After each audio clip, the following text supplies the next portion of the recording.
اے دنیا بھر کے انسانوں، اس لا الہ الا اللہ کو اپنی حقیقت کے ساتھ کہہ لو، اس لا الہ الا اللہ کو اخلاص کے ساتھ کہہ لو، تو دنیا اور آخرت کی کامیابیاں تمہیں مل جائیں گی۔ اللہ کا رسول یہ دعوت دے رہا ہے۔ جی ہاں،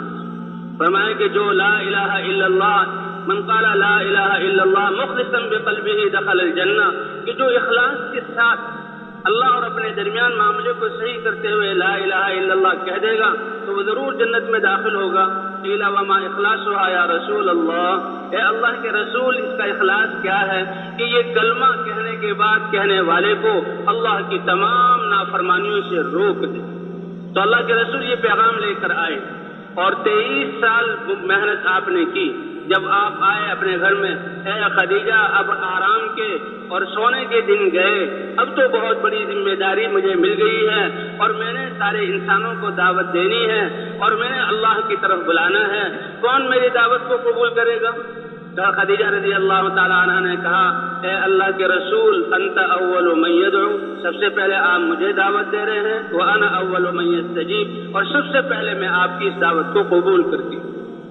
تو 23 سال کی ایسی مبارک محنت، اللہ نے ایسی برکت دی کہ اب اللہ نے اپنا دین بھی مکمل کر دیا، اور حضور صلی اللہ علیہ وسلم نے اس 23 سال کی محنت میں ایک امت کا مجموعہ تیار کر دیا کہ جن کی محنت 100% حضور صلی اللہ علیہ وسلم کی محنت کے مطابق تھی۔ اور پہلے دن سے صحابہ کو، مردوں کو، عورتوں کو حضور صلی اللہ علیہ وسلم نے اپنے ساتھ لیا۔ اور اللہ کیا فرما رہے ہیں؟ اے پیارے نبی جی، آپ کہہ دیجئے اللہ کی طرف بلانا، اللہ کے انعامات، احسانات اور بڑائی اور قدرت اور صفات کو بیان کر کے اللہ کی پہچان کروانا، یہ میری زندگی کا شعار عام اور مقصد ہے۔ یہ کتنا بڑا مقصد جو کتنے بڑے نبی کو دیا گیا، جتنے بڑے نبی ہیں اتنا ہی بڑا ان کی زندگی کا مقصد ہے کہ میں اللہ کی طرف بلاتا ہوں سمجھ بوجھ کے ساتھ اور یقین کے ساتھ، یہ میرا راستہ بھی ہے، اور جس نے میری اتباع کی، یعنی جس نے لا الہ الا اللہ محمد رسول اللہ کہہ دیا، یہ اس کی زندگی کا مقصد اور راستہ بھی ہے۔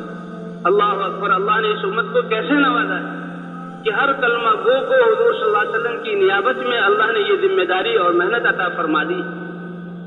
یہ ذمہ داری اور محنت 23 سال کی مبارک محنت سے صدیوں کا ظلم اور صدیوں کی گمراہی اور صدیوں سے جو انسانیت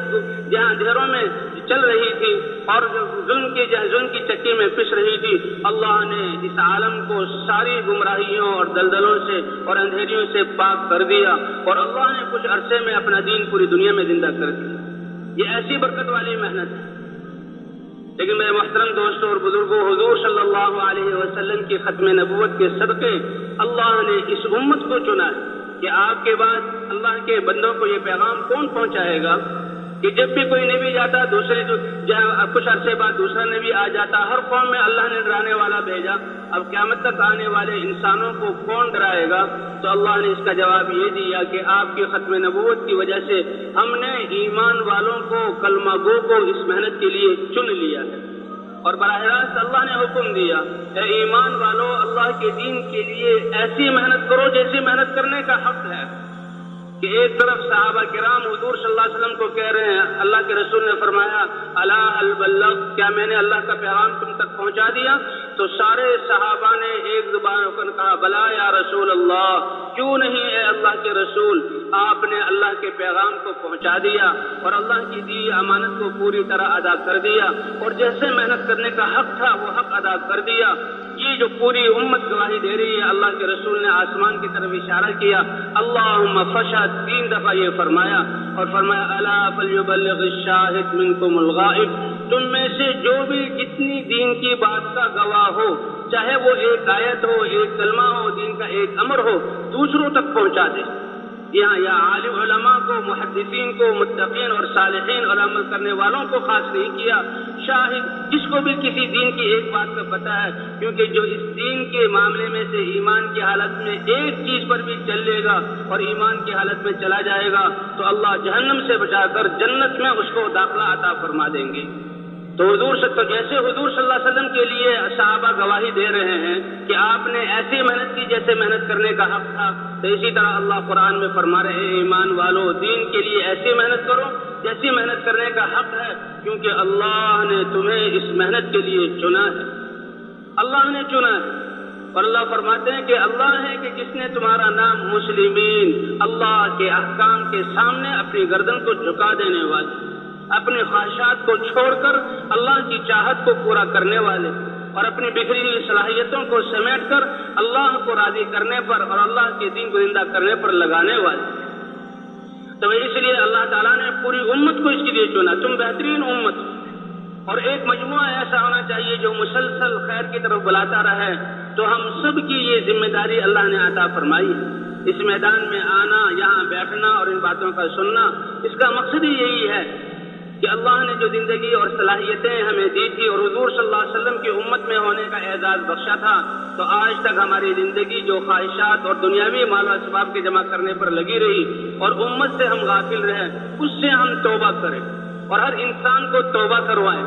اور پھر اللہ کے راستے آئندہ کی زندگی کے لیے عزم کریں کہ اے اللہ، اب تو ہماری بقیہ زندگی تیری طرف بلانے میں اور تیرے بندوں کو تجھ سے ملانے میں گزرے گی۔ الخلق عیال اللہ، یہ مخلوق اللہ کا کنبہ ہے، اور ان میں سب سے محبوب اللہ کو وہ ہے جو ان کے عیال کے ساتھ اچھا معاملہ کرے، اور اللہ کی مخلوق میں سب سے زیادہ پسندیدہ اللہ کو یہ انسان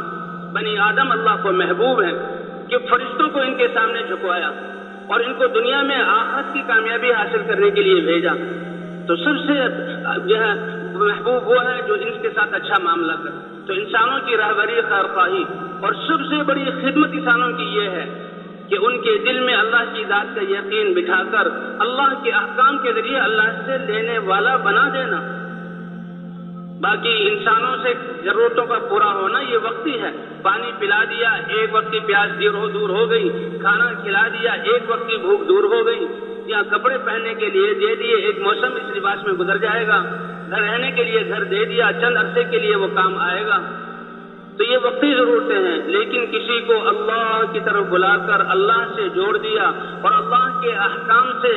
دین کے ذریعے اللہ سے لینے والا بنا دیا، تو اب کسی اور کی ضرورت نہیں، اب یہ ہمیشہ ہمیشہ اس سے فائدہ اٹھائے گا، دنیا میں بھی فائدہ اٹھائے گا، آخرت میں بھی فائدہ اٹھائے گا۔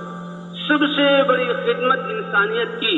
کہ اللہ کی طرف بلانا، اللہ کی ذات، یقین اور ایمان کو ان کے دلوں میں بٹھانا اور ان کو اللہ کے احکام کا تابع بنانا اور احکام کے ذریعے اللہ سے لینے والا بنانا۔ اور پھر یہ امت تو پھر یہ صرف دین پر چلنے کے لیے نہیں، اس کو تو دین کی محنت دی گئی، ایک ایک فرد کو، مردوں کو، عورتوں کو، بڑوں کو، بچوں کو اس محنت کے کرنے والا بنانا،